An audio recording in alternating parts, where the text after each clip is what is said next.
Anda sungguh akan memilih seorang anggota dari masyarakat. Tetapi ketika Anda telah memilih dia, dia bukan lagi anggota dari masyarakat, melainkan anggota dari parlemen.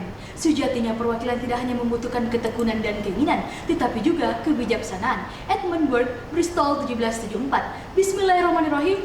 Assalamualaikum warahmatullahi wabarakatuh. Shalom, Om Swastiastu, Namo Buddhaya. Dewan Juri yang terhormat serta rekan pemerhati konstitusi yang sangat kami banggakan.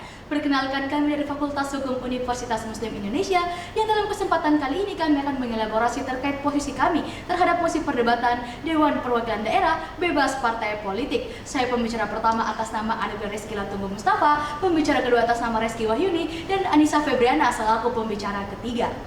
Dewan Perwakilan Daerah merupakan salah satu lembaga yang lahir melalui amandemen ketiga Undang-Undang Dasar Negara Republik Indonesia tahun 1945.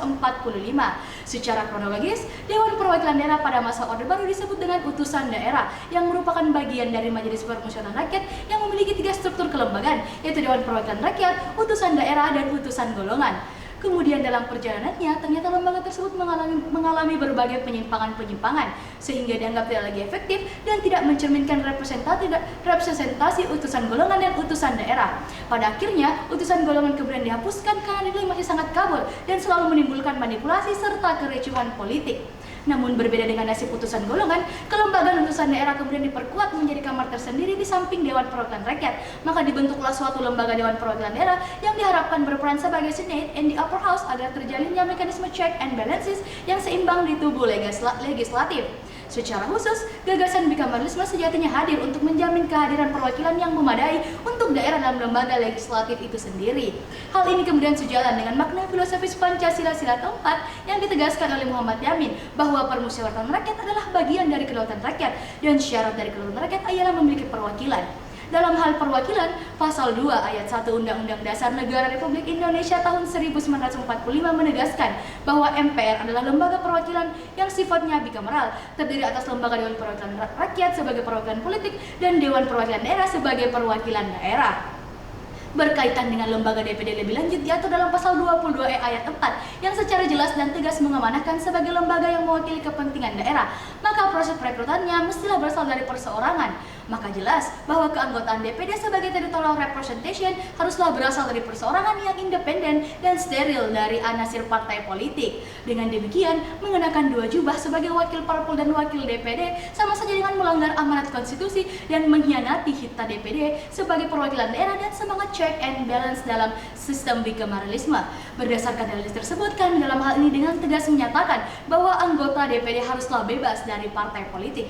Namun pada dasarnya kunci utama bicameral system adalah adanya perbedaan keterwakilan antar kedua kamar, yakni sebagaimana didalilkan oleh Jeremy Warden dalam paper Bicameralism yang dipublish oleh New York University School of Law pada tahun 2012, menegaskan bahwa apabila tidak terdapat perbedaan keterwakilan di antara keduanya, maka keberadaan suatu sistem bicameral menjadi sia-sia saja. Bertalian dengan keharusan adanya perbedaan antar kedua kamar lembaga perwakilan dalam konteks ketatanegaraan Indonesia, yaitu Dewan Perwakilan Daerah dan Dewan Perwakilan Rakyat, maka dalam Undang-Undang Dasar Negara Republik Indonesia tahun 1945 mengamanahkan penegasan perbedaan keterwakilan melalui pasal 22 ayat 4 bahwa peserta pemilu DPD sebagai kamar kedua adalah perseorangan. Sedangkan pasal 22 ayat 3 DPR sebagai kamar pertama peserta pemilu adalah partai politik. Secara teoritik, teori perwakilan menegaskan bahwa perwakilan adalah sebuah hubungan di mana seseorang atau kelompok bertindak untuk kepentingan masyarakat, dan sebagai konsekuensi, model perwakilan tertentu akan mempengaruhi perilaku dari para perwakilan. Bertalian dengan teori perwakilan, terdapat beberapa model sebagaimana yang dikemukakan oleh Hewitt dalam karyanya Politik. Adapun model perwakilan yang relevan dengan mosi perdebatan kita kali ini adalah model perwakilan perwalian dan model perwakilan mandat. Pada prinsipnya, model perwakilan perwalian adalah model perwakilan yang menekankan independensi wakil atau terlepas dari kepentingan partai politik. Dengan demikian dapat dipahami bahwa model perwakilan perwalian adalah model perwakilan yang sejiwa dengan semangat model perwakilan Dewan Perwakilan Daerah dalam konteks ketatanegaraan Indonesia. Hal ini tentunya berbeda dengan semangat model perwakilan mandat yang menghendaki keterpilihan politisi tidak terlepas dari partai politik. Singkatnya, dalam model perwakilan mandat menekankan dalam memenangkan pemilihan partai lah yang memperoleh mandat rakyat untuk menyelenggarakan kebijakan program yang telah digariskan selama kampanye. Karena ini adalah partai, bukan politisi, individu, atau prajurit partai.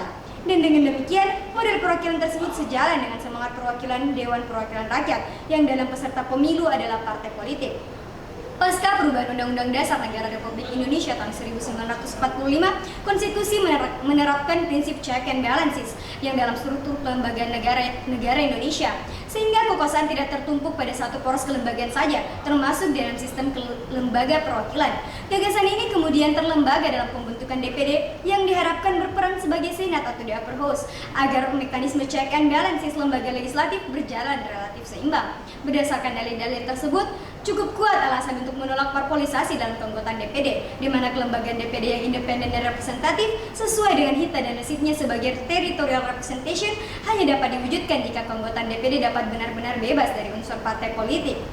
Dapat dipahami bahwa ide awal pembentukan DPD adalah dalam rangka restrukturasi parlemen menjadi 2 kamar. Sebagai kamar kedua, Dewan Perwakilan Daerah harus bebas dari partai politik. Namun, alih-alih menjadi perwakilan daerah, anggota DPD justru banyak terafiliasi dalam partai politik hingga merangkap sebagai pengurus partai politik. Dalam bahasa Refli Harun, saat ini telah terjadi gejala parpolisasi di tubuh DPD. Dilansir dari Indonesia Parliamentary Center, sebanyak 53 orang anggota DPD berafiliasi dengan partai politik. Bahkan sekitar 27 orang anggota bergabung dan diakomodasikan dalam kepengurusan partai politik. Hal ini tentu saja mengaburkan makna DPD sebagai kamar kedua dalam sistem parlemen Indonesia. Masuknya anasir partai politik dalam tubuh DPD akan berdampak pada yang pertama, ancaman terhadap independensi kelembagaan DPD disebabkan adanya benturan kepentingan di antara anggotanya yang terafiliasi partai politik. Yang kedua, DPD akan kehilangan marwah dan kepercayaan publik sebagai lembaga representasi daerah di pusat sebab komposisi keanggotaannya digembosi oleh aktor-aktor partai politik. Pada ujungnya, dua problem ini akan menjauhkan DPD dari cita-cita mulia sebagai the second chamber yang independen dan representatif. Pada dasarnya salah satu penyebab parpolisasi adalah inkonsistensi. Dalam hal syarat pencalonan anggota Dewan Perwakilan Daerah, konstitusi telah menegaskan bahwa DPD proses perekrutannya adalah perseorangan dan steril dari anasir partai politik sebagaimana amanat Undang-Undang Dasar 1945 pasal 22E ayat 4.